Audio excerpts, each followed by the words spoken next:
अस्सलाम वालेकुम नाज़रीन, मैं हूं फ़याज़ महमूद और आप देख रहे हैं फ़याज़ महमूद यूट्यूब चैनल। नाज़रीन, अमेरिका में जब आप पहली बार पहुंचे और पहुंचने के बाद आपने ये पोस्ट की कि मैं अमेरिका पहुंच चुका हूं या फिर पहुंच चुकी हूं, और उसके बाद अब आपका स्टेटस वो लीगल नहीं है, तो आप फ़ौरी तौर पर अपनी सोशल मीडिया पर जाइए, उस बैक पोस्ट पर जाकर और फ़ौरी तौर पे उसको डिलीट कर दीजिए। और साथ ही साथ 4 ऐसे वो काम हैं जो आपने फ़ौरी तौर पे करने वाले हैं, जो कर लीजिए, क्योंकि 20 जनवरी की तारीख करीब से करीब तर आ रही है और मास डिपोर्टेशन का जो प्लान है, मंसूबा है डोनाल्ड ट्रंप साहब का, वो हतमी है और उस पे वो अमल दरामद करने जा रहे हैं। क्योंकि डोनाल्ड ट्रंप बारहा कह चुके हैं अपनी इंतखाबी मुहिम के दौरान भी और अब भी, वो कहते हैं कि जो इल्लीगल रास्ते से अमेरिका में दाखिल हुए हैं वो डिसऑनेस्ट लोग हैं, और जो कोई शख्स डिसऑनेस्ट है वो आकर यहाँ पर कैसे ईमानदारी से उनके मुल्क की खिदमत कर सकता है।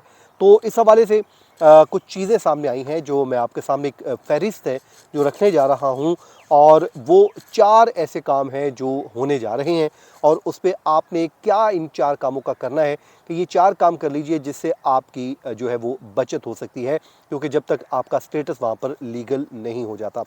क्योंकि ट्रंप बड़े क्लियर हैं वो अपने मौक़िफ़ में, और किसी हद तक मैं समझता हूँ कि वो बिल्कुल दुरुस्त है। हर किसी को अपने मुल्क की बेहतरी का जो है वो सोचना चाहिए, और अपने मुल्क की बेहतरी पहले है, बाकी चीज़ें बाद में हैं।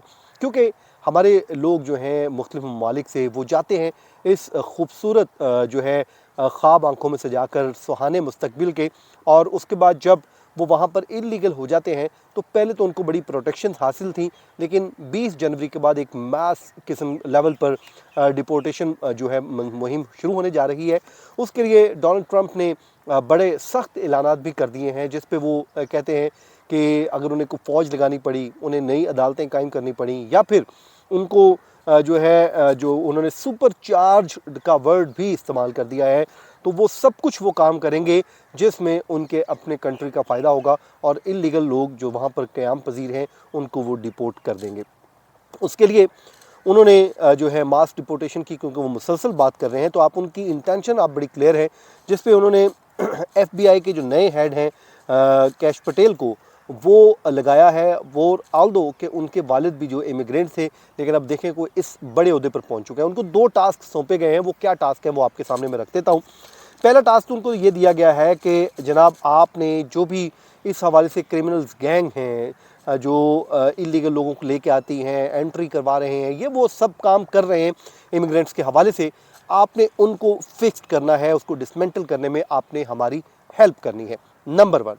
दूसरा टास्क उनको ये दिया गया है बॉर्डर के ऊपर। वो कहा गया है कि जो बॉर्डर के ऊपर लोग आ रहे हैं, सरहद अबूर कर रहे हैं और यहाँ पर दाखिल हो रहे हैं, उसको भी आपने रोकने में हमारी मुआवनत करनी है।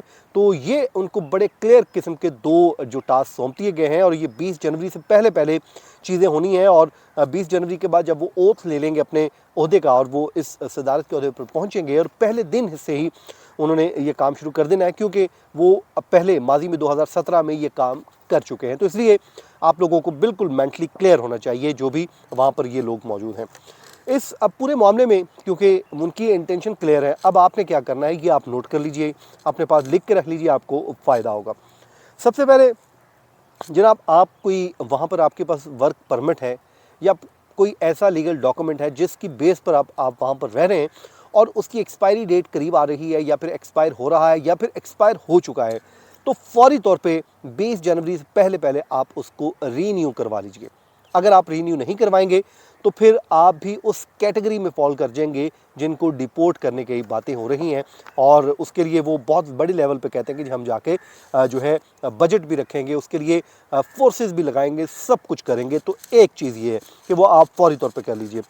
दूसरा, आपने अपना कोई ऑफिशियल जो है रिकॉर्ड है उसको अपडेट नहीं किया।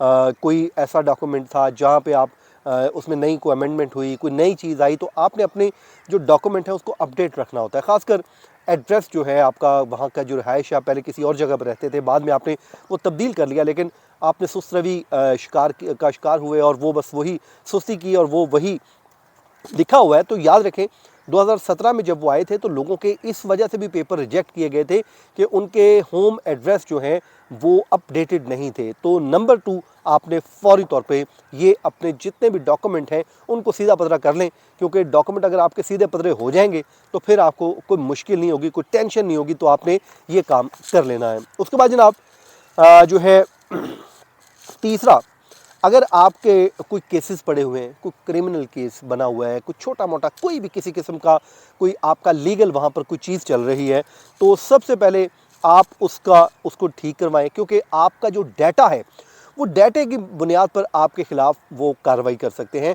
और आप फिर उसी फॉल कर जाएंगे, क्योंकि वो कह चुके हैं कि क्रिमिनल के लिए तो किसी किस्म की कोई स्पेस नहीं है। और फौरी तौर पे आप अपने जो अटॉर्नी हैं, किसी वकील हैं, किसी लॉ फर्म से रुजू कर लीजिए और उनसे मशवरा कर लीजिए, ताकि वक्त आने से पहले आप अपनी चीज़ों को दुरुस्त कर लें। ये ना हो कि आप इंतज़ार करते रह जाएं कि जब डोनाल्ड ट्रंप आएंगे तो देखते हैं वो क्या करते हैं। तो वो बड़े क्लियर हैं अपने कंट्री के लिए और वो अपने कंट्री का बेहतर सोच रहे हैं।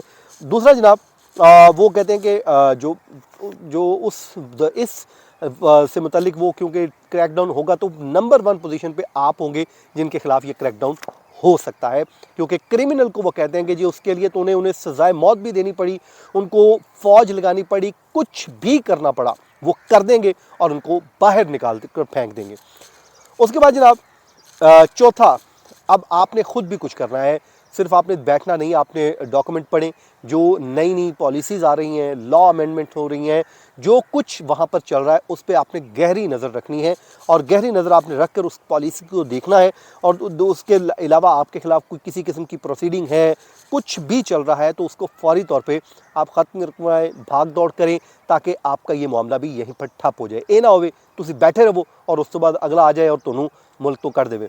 सेकंड, उसके बाद अच्छे किसी वकील से भी रब्ता कर लीजिए ताकि ये चीज़ें हो। अब आप कहेंगे जी ये बंदा हमें डरा रहा है। भाई आपको डरा नहीं रहे हैं, आपको एजुकेट करना मकसद है ताकि आपका नुकसान ना हो और लीगल जो है चीज़ों, मैं तो इस बात का कायल हूँ कि इलीगल काम करना ही नहीं चाहिए। अब खुदा न खासा आपसे हो चुका है तो उसको लीगल स्टेटस दिलवाएं। और उसके बाद सोशल मीडिया का जो आपने इस्तेमाल किया हुआ है माजी में, तो वो फौरी तौर पे ठीक कर लीजिए। उसको या तो अपनी पोस्टें वो डिलीट कर दें या फिर अपना कम से कम इस्तेमाल करें, क्योंकि आपका सोशल मीडिया वो उसको भी मॉनिटर किया जाएगा और वहाँ से देखा जाएगा कि ये बंदा कब आया, कैसे आया, पूरा उस डाटा को लेकर वो आपके खिलाफ क्रैकडाउन हो सकता है। तो फौरी तौर पे ये 4 काम आप कर लीजिए। और माजी में आप कैश में काम करते रहे हैं और जब आप गए, आपको पता है जब लोग वहाँ पर जाते हैं तो कैश पे आप काम कर रहे होते हैं और उसके बाद वहाँ पर भी आपके लिए मसाइल होंगे, क्योंकि आपका लीगल कोई रिकॉर्ड नहीं होगा फाइनेंशियली चीज़ों का, तो फिर वहाँ पर आपके लिए एक और मसला बन सकता है। तो इसको भी आपने फौरी तौर पे सुधार लेना है। अपने डॉक्यूमेंट ओरिजिनल कीजिए, लीगल कीजिए, ताकि आप वहाँ पर क़याम पज़ीर हो सकें। तो नाज़रीन, ये था हमारा आज का वीलॉग। और जहाँ से आप देख रहे होते हैं, जिस भी सिटी से देख रहे होते हैं, काइंडली अपने शहर का नाम भी अपने नाम के साथ मेंशन किया कीजिए और जो सवाल हो वो पूछें। हम आपके सवालात के जवाब भी देंगे, कोशिश करेंगे आपके लिए बेहतर से बेहतर, नई से नई इन्फॉर्मेशन लेके आएँ और आपको इस हवाले से अपडेट रखें। मुझे दीजिए इजाज़त, अपनी दुआओं में याद रखें। अल्लाह ने के बाद।